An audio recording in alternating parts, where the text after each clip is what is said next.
Your kids play sports? Yes, what do they play? Soccer. Ooh. Yeah. Soccer. Okay, that counts. No, soccer's a sport. It is. Sports aren't the same for kids, though. I used to coach Jackson's baseball and basketball teams. They never won a game, but he has 7 trophies just for showing up. I never get that last season. They shipped the trophies to me. I told my wife I'm not going to give them out. She goes, "You have to." I goes, "No, somebody's put a stop to this." They got beat that last game 18-2. They didn't care. They just lined up for their trophies. They're like, "Hey, Coach Cho, where's our trophies?" I go, "You know what? You don't get one this year." "Why not?" "Well, because you're a loser."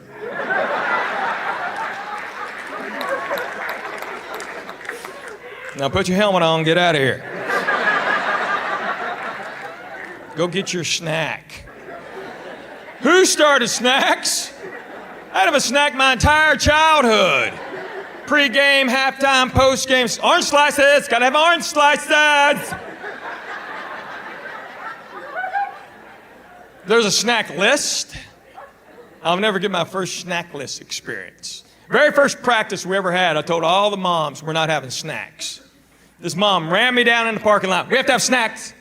Gonna have a snack list." Like, "We're not having snacks. We have to have snacks." See, Jeremy can't play the whole game without a snack. Jeremy needs a snack, or Jeremy can't play the whole game. I'm like, "Well, Jeremy's not that good." Guarantee you he'll never play a whole game. How about that? Why don't y'all eat at home and come late?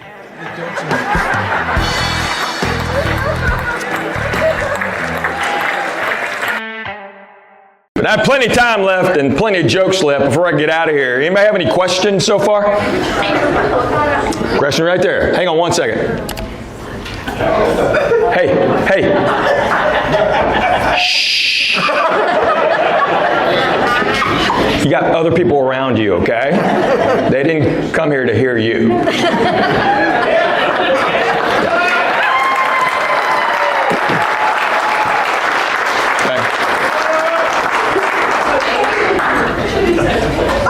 Yeah, this ain't TV. I can hear you.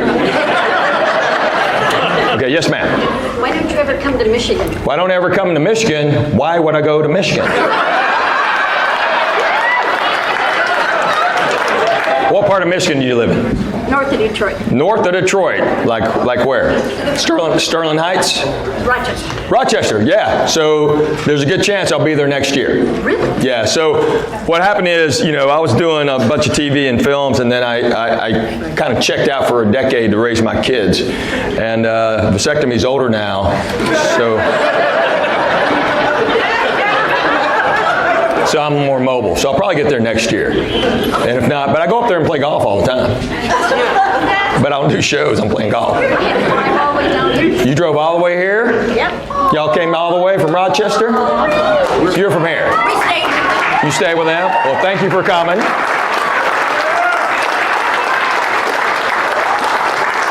Yeah, see, I'm from Tennessee, so this is up north for me.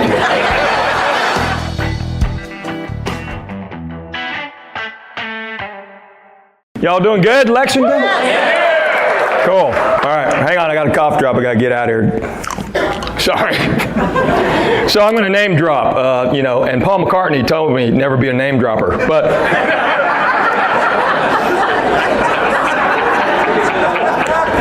Glen Campbell told me if you ever get a little tickle in your throat, go up with a cough drop, because he'll do that. He'd go up there and sing with a cough drop, and he's a liar.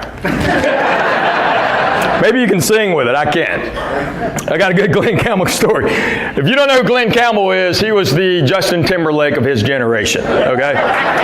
He had his own TV show. He did movies, the top 10, number 1 hits, all that stuff.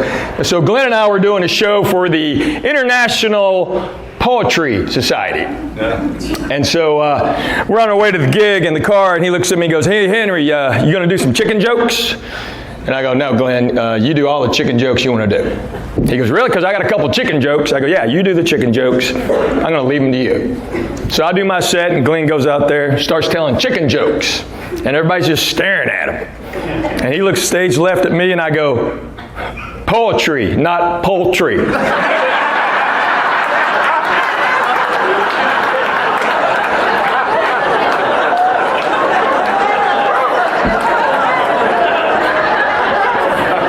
His manager was right next to me going, did you know that the whole time? Yeah. He goes, and you usually let it just happen? Yeah, I'm a pro.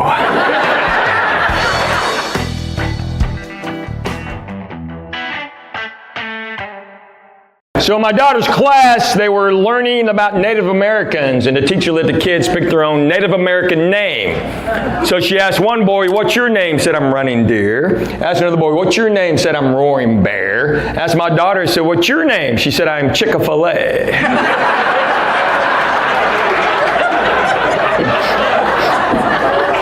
That's just funny, right? Yeah, teacher got all upset, sent her to the office. Called a parent-teacher conference. Unfortunately for her, I was home. My wife begged me not to go. She said, you've never gone ever. Why are you going now? I go, because I'm home. She's like, well, don't say anything. I'm like, yeah.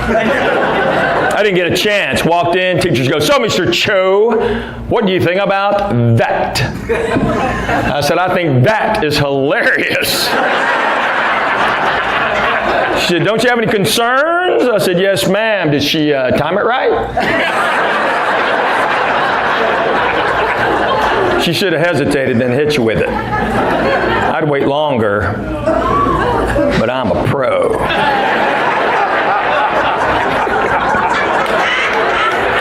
We walked out, my wife's like, you told her you're a pro. I said, yeah, I thought that'd make you laugh. She goes, God, that's hilarious. I got home, my daughter's like, Dad, am I in trouble? I said, no, genius funny. She said, really? I said, yeah. I said, I have one question though. Did you think of it, or did you have it? Did you have it, or did you think of it last second? She goes, oh, I had it. I was going to say it, and I thought, I'm going to get in trouble. What would Dad do? So I have bracelets on for my kids. What would Dad do?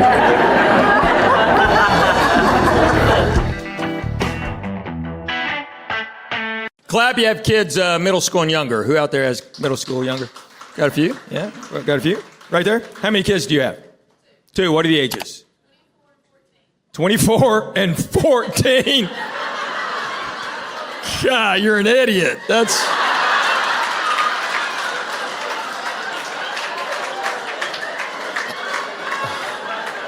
That's the second dumbest thing I've heard today. Darren Waller was the first.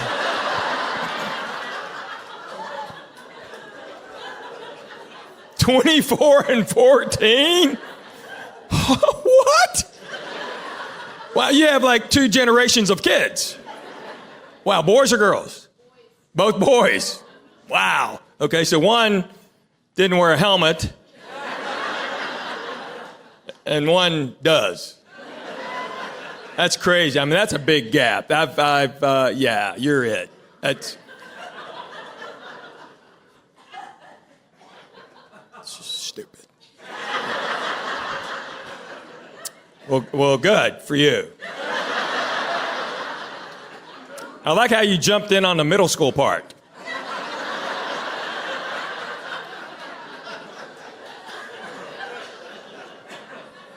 You're like in your second decade of a middle school.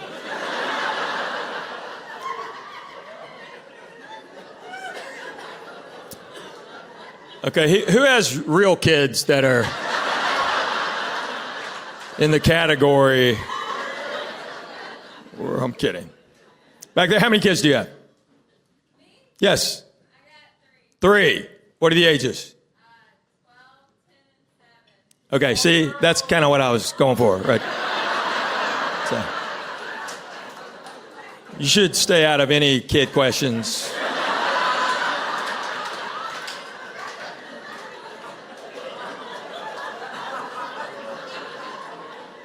I mean, from now on. If anybody ever goes, hey, who has kids? You just go,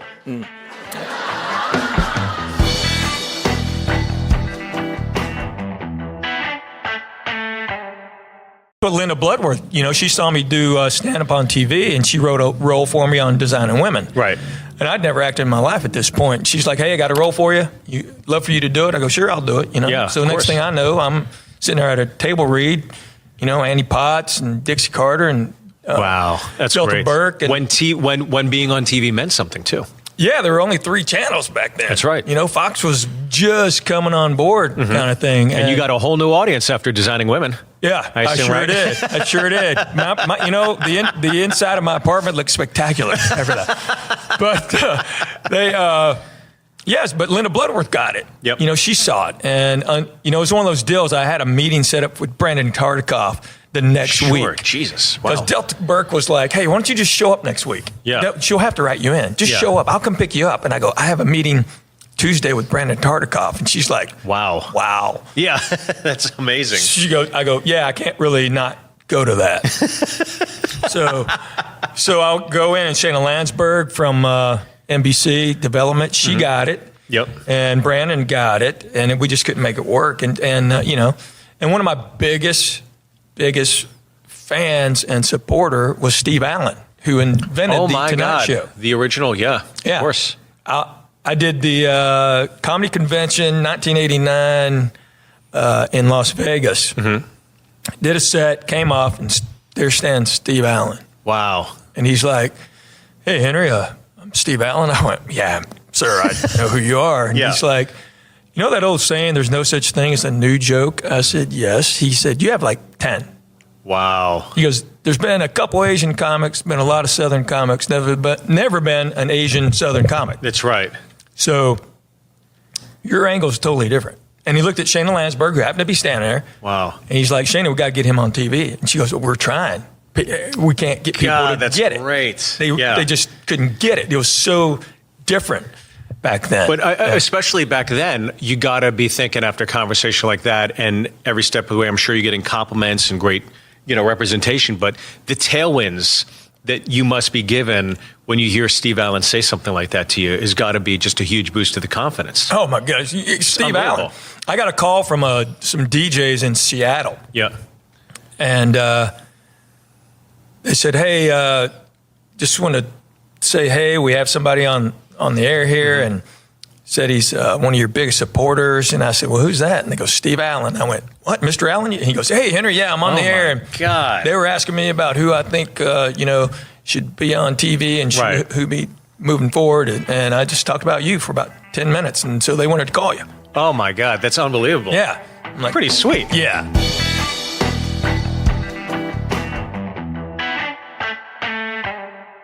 When you do these sets, sometimes they say, hey, can you use this word, not that word? Yeah. And it throws the rhythm off. So I always question, when you see your late night sets, you're clean, so it's probably a lot easier for you. But were you happy with the construction of the set? Did you have to alter anything? I did, because I normally say Chevron. Specifics? Yeah, so we're hanging out at the Chevron. Mm-hmm. So I had to change that to gas station. Specifics are always great in comedy. And then, are you, you going to buy the Chevron? Right. Instead, I go, you going to buy the gas station? Right. So I had to do that. Because Chevron's funnier. Chevron's funnier, and it's true.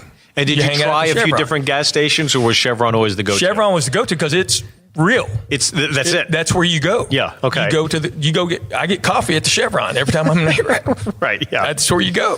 There ain't no Starbucks. But so that had to change. We weren't sure about I said Chick-fil-A. Chick-fil-A. Chick-fil-A. Right. So I wasn't saying Chick-fil-A. Makes it funnier, though. Well, that's how my son said it, Chick-fil-A. That's great. So yeah. But those are the things. The bowling joke is great, by the way. Oh, thanks. That's a great joke. I love that joke. Because I think there's like laughter you get from doing the Late Late Show or any of those late night talk shows. Adrian, our producer, booked it for a while, and I think that you'll know that the audience will just be like, "Oh, okay, we're going to laugh at that. We're going to." The warm up says you got to give them laughs, give them energy, but when you get the